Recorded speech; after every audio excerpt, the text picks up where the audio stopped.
El día de hoy vamos a comenzar nuestro programa entrevistando al embajador en retiro, Harold Forsyth, quien hasta hace pocos meses se ha desempeñado como embajador ante la OEA después de haber cumplido otros puestos importantes en la Cancillería del Perú. Señor Forsyth, muy buenas noches. Gracias por estar con nosotros en RPP. Con mucho gusto. Bueno, usted se halla en los Estados Unidos, pero sabemos que sigue muy de cerca la evolución de la situación en nuestro país y ha leído con mucha atención el documento elaborado por la Comisión Interamericana que envió una misión aquí al Perú en 2 oportunidades. Tengo entendido que el que solicitó la visita al Perú de una misión fue usted mismo, ¿no? Las 2 veces que fue la misión lo solicité yo. Y había yo renunciado el 7 de diciembre con la intentona golpista de Castillo. De acuerdo. Pero continué un par de semanas mientras se tramitaba la salida. Y en esos días es que se formuló esta invitación, como la propia presidenta Boluarte lo ha manifestado anoche en su discurso. Sí. ¿Cuál era el objetivo de que esta misión venga al Perú? Cuando se produce un hecho que a criterio de la comunidad internacional de derechos humanos afecta la credibilidad de un país, estamos en un fenómeno internacional, que es el alerta de que puede haber violación de derechos humanos. Para un país como el Perú, ubicado en las Américas, la CIDH es el órgano primigenio, primario, por así decirlo, es oficial. Es parte de la Organización de los Estados Americanos y se sujeta a la Convención Americana de Derechos Humanos. En consecuencia, se formuló la invitación, pero aunque eso no hubiera ocurrido, de todas maneras hubiera venido la comisión al Perú como efectivamente ocurrió. Y es previsible que luego ellos, de hacer los reportes del caso, hayan emitido el informe que ocurrió el día de ayer y que ahora ha tenido una difusión amplia en el país, ¿no? De acuerdo. Y usted ha leído, me imagino, con mucho detenimiento el documento. No sé si había visto el borrador inicial que se remitió a las autoridades peruanas a fin de febrero y que las autoridades peruanas debían complementar, enriquecer, observar, cuestionar durante 15 días. Prolongaron este proceso 15 días más, de manera que durante un mes el documento ha estado en consulta en el Perú, que ha remitido, nos dicen, 170 observaciones, todas las cuales han sido incorporadas en el informe final. Incorporación de 170 documentos, más de una por página, ha debido alterar un poco. Me imagino que usted habrá visto el borrador. ¿Nos puede dar algún comentario de qué manera esas observaciones peruanas han podido modificar de alguna manera el informe? La CIDH está obligada a poner el documento o el informe en conocimiento del Estado pertinente para que en 15 días pueda hacer las evaluaciones y los comentarios del caso. Esos 15 días efectivamente, eso además fue información pública, esos 15 días transcurrieron y luego de eso el Estado, vale decir el gobierno del Perú, solicitó una extensión del plazo. Eso no significa que lo que señale el Estado va a modificar o va a cambiar el contenido sustantivo del informe. Los Estados no tienen capacidad para eso. Lo que tienen capacidad es para dar su parecer. Por eso a lo largo de las 130 páginas del informe vemos en varias oportunidades, en varios acápites, que el informe dice: al respecto el Estado dijo tal cosa, el Estado peruano opinó. Entonces esa es la lógica procesal en los informes de la CIDH.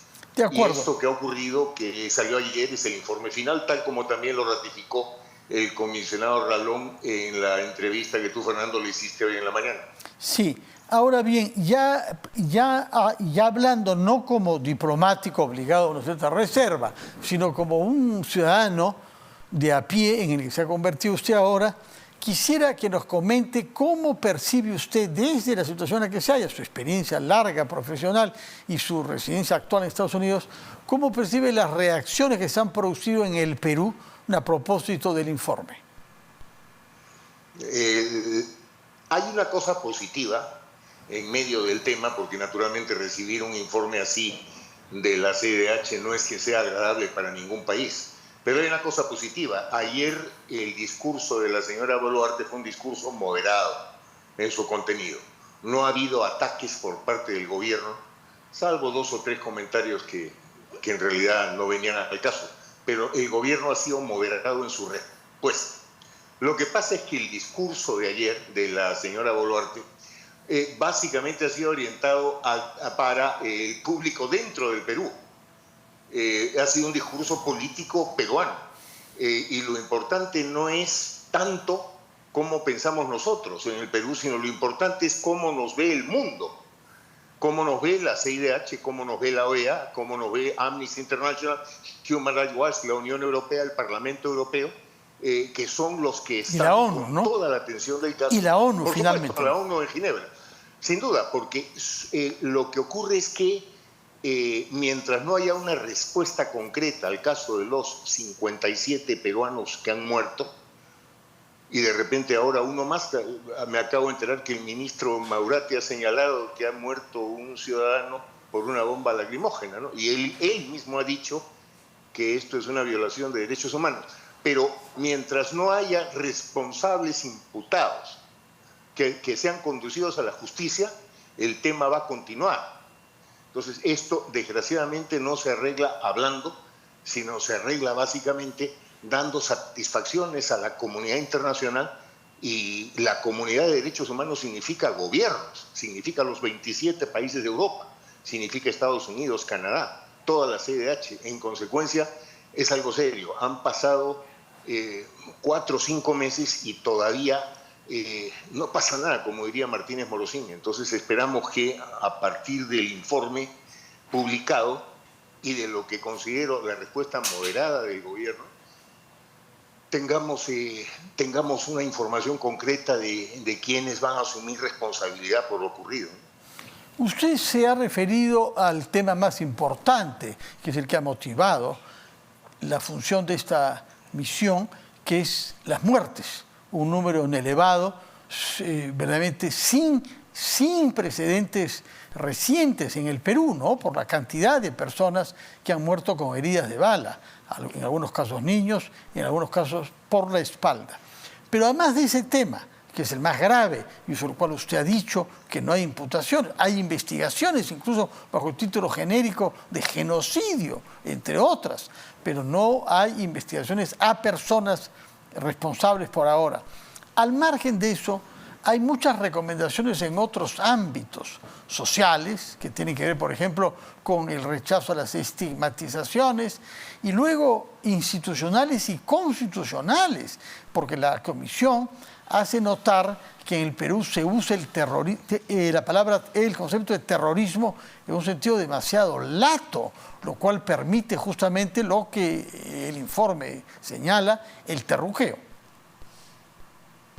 Sin duda, pues.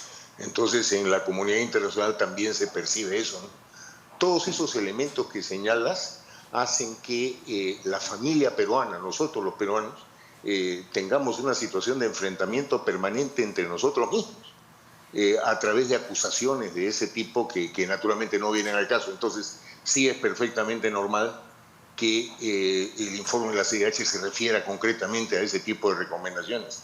Y a otras también que tienen que ver con el tema estrictamente político, ¿no? La llamada incapacidad moral permanente, la capacidad que tiene un gobierno de cerrar el Congreso si le niegan el voto de confianza a 2 gabinetes. Y también el tema de la situación de ustedes, los periodistas, bueno, yo también, porque también soy periodista, de la situación tan difícil que están atravesando y que ha hecho que Reporteros Sin Fronteras precisamente ayer emita un informe donde la seguridad de los periodistas en el Perú desciende significativamente en el último informe, y eso también es parte, por supuesto, del informe de la CIDH, porque el trabajo libre de los periodistas es parte de los derechos humanos de primera generación. De acuerdo. Una última pregunta relativa a la referencia a la minería y a la actitud a la economía extractivista. ¿Por qué un informe como este tenía que abrir polémica con un tema que es difícil en el Perú, y sobre todo omitiendo la evolución de nuestra reglamentación y de la actitud de las empresas hacia una forma de minería responsable? Ese es un tema que en el Perú mismo es un tema de amplio debate, ¿no? Lo que pasa es que ahora que estamos tan concentrados con otros asuntos como la situación política, los temas de corrupción y tantos otros, últimamente el debate sobre eso, que es fundamental, ha disminuido, pero esta comisión llegó a lugares donde hay actividad minera. Entonces ha tenido entrevistas con mineros y naturalmente tiene una información y tiene algo que decir sobre este tema. No olvidemos lo que significa también la minería ilegal en el Perú, ¿no es cierto? Que es un tema de extrema gravedad. Entonces, es normal que en la parte de introducción haya un análisis que a algunos les puede parecer veraz, incompleto, pero eso no termina siendo el eje sustantivo del informe. Los sustantivos son las conclusiones y las 36 recomendaciones, que ya el propio ministro Maurate, antes de la presentación del informe, el ministro de Justicia, había dicho que el gobierno las iba a ejecutar. Entonces, ojalá que tengamos una evolución sobre el tema rápida y concreta, porque mientras tanto, como te digo, Fernando, hablando no vamos a arreglar el tema. No. Bueno, muchísimas gracias, señor Harold Forster. Recuerdo que usted es un embajador en retiro y que ha sido hasta hace pocos meses representante del Perú justamente ante la OEA, y ese título conoce a los comisionados y conoce el procedimiento que ha conducido a la elaboración de este informe que se ha leído el día de ayer. Muchas gracias, señor Harold Forsyth. Que tenga usted buena